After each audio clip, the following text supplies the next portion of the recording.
guys, welcome back to Demons of Dead TV. We're here in Nunney, Somerset, to check out Nunney Castle, a medieval masterpiece. Apparently, it's haunted. Let's go check it out.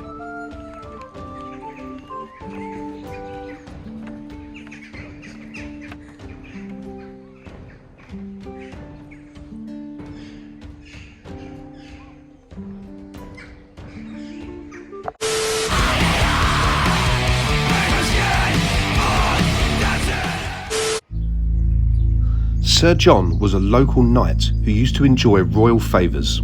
He was not very wealthy, but after building Nunney Castle, he was able to flaunt his power within Somerset. Later, in the 16th century, Richard Prater, a rich man from London, added a modernised touch to the castle. The possession of the castle remained within the Prater family until the Civil War, but in 1645 it was besieged by the parliamentarian cannon. In 1910, the castle collapsed, but its remains are there to explore. Many visitors have mentioned experiencing paranormal activities and Nunney Castle ghosts. Some of the investigators who visited the castle reported feeling a mysterious presence around them. In one Nunney Castle ghost investigation, the paranormal team heard strange noises, a single bell tolling from the historic church located near the castle, weird sounds made by the pigeons nesting inside the castle, sensing a strange whisper in their ear and footsteps close to them. An unwanted external presence was clearly felt. After all these incidents, they decided to depart the location.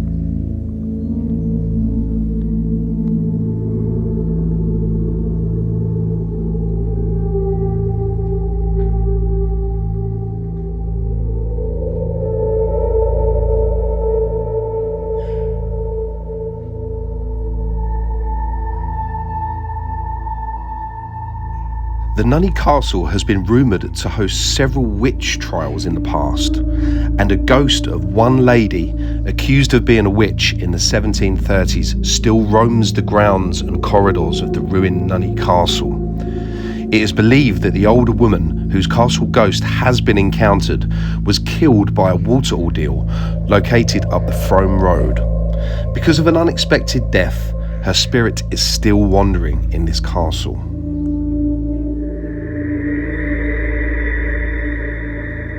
Driving along the 3-mile stretch of road linking the village of Nunney to Frome at night can put even the bravest on edge.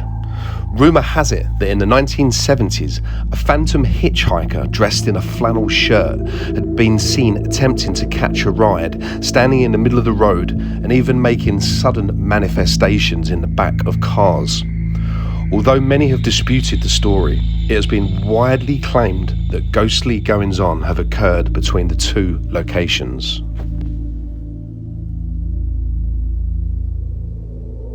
And they blocked this area off over here. No entry. This area is closed due to risk of falling material. So yeah, I guess we've got some bricks falling down from the top. Not very safe. This doesn't look very safe, to be honest. All this over here. Yeah. So yeah, this is definitely an impressive ruins, impressive castle ruins here at Nunney Castle. I was just reading up on some of the stories about some of the things that have happened here, and there was a team, I think this was in about 2011, there was a team of paranormal ghost hunters that came and they did some vigils here, and they come and did some experiments here and all that kind of stuff. And there was only 6 of them, but apparently they had to keep counting. Someone over there is an actual person, not a ghost. Apparently they had to keep counting because they felt like there was 7. They felt like they had somebody else with them all the time. So they had to sort of keep counting. They felt like there was a 7th person with them.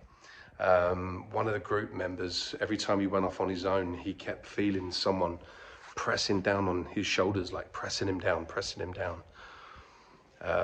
So he had to go back and join the rest of his group because he was like, I can't be on my own, because every time I'm on my own, I feel like I've got someone attached to me.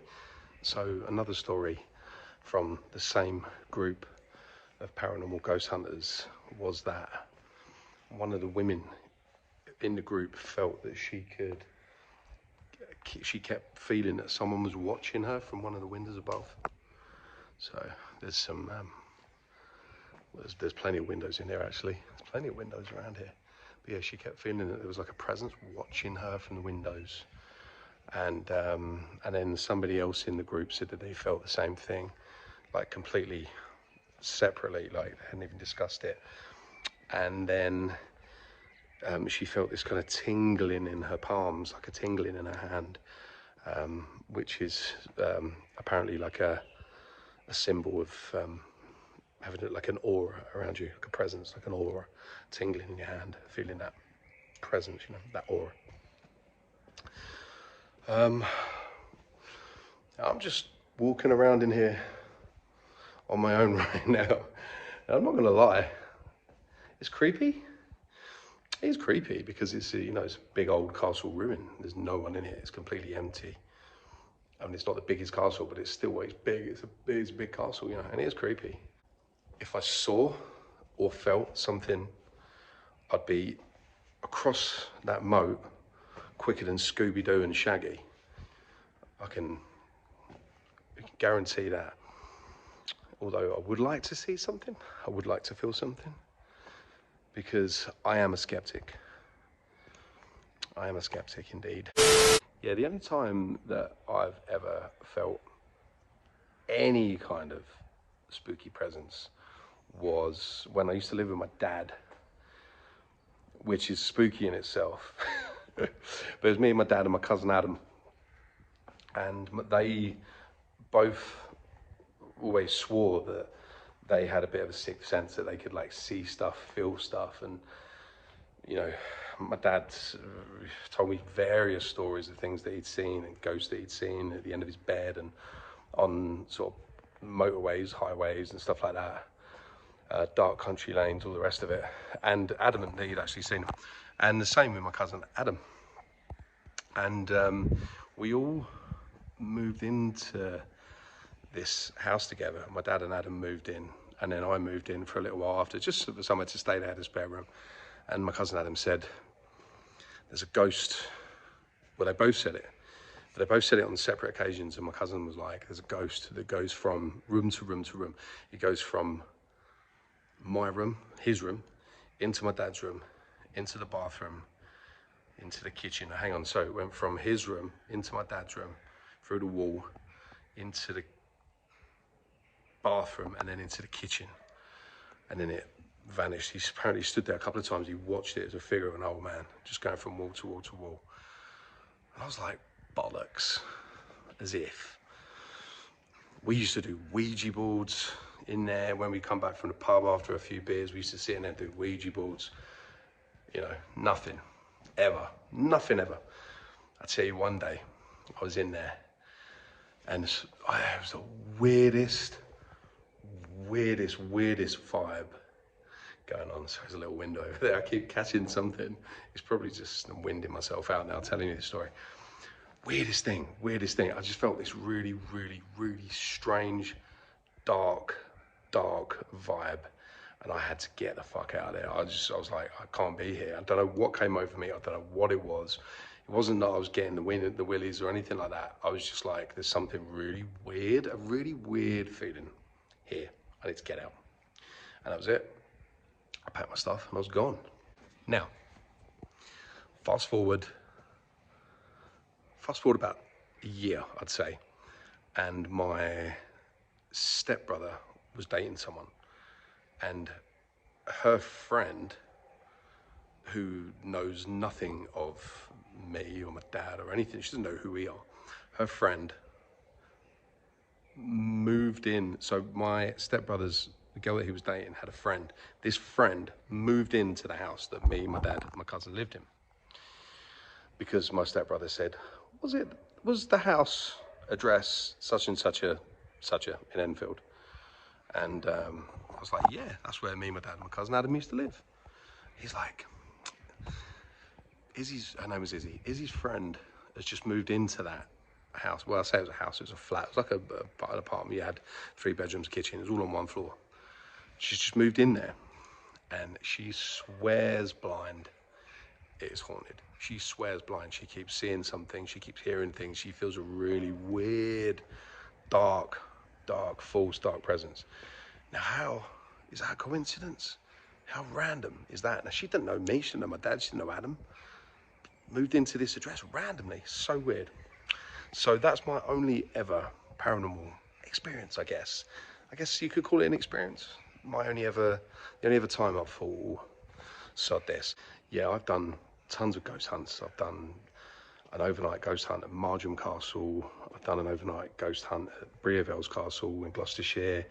We've done a secret nuclear bunker at Kelvin and Hatch, you know, like overnight, all vigils, Ouija boards, table rocking, the human pendulum. I've done all of that kind of stuff. I love it, you know, and I'm always looking to see if I can find something spooky. Apart from that flat where I live with my dad and my cousin Adam.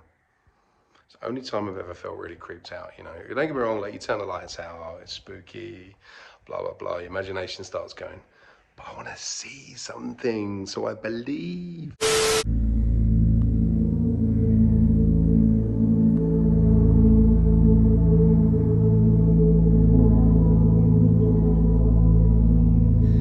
The locals still talk of rumours surrounding buried treasure somewhere beneath the castle ruins, and there being a secret tunnel running from the castle to the Church of All Saints opposite. There is a stark warning near the gate leading up to the castle, prohibiting the use of metal detectors.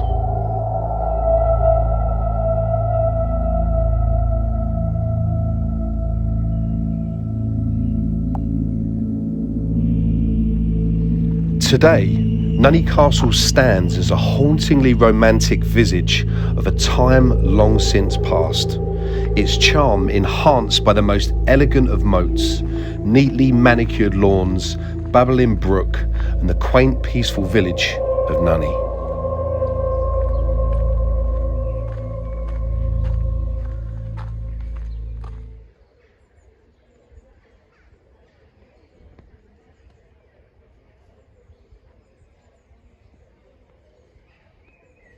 Anyway, cool. Thanks for watching, guys. This is Dean of the Dead TV signing off. Please like, please subscribe, and until the next one. I'll call you guys soon.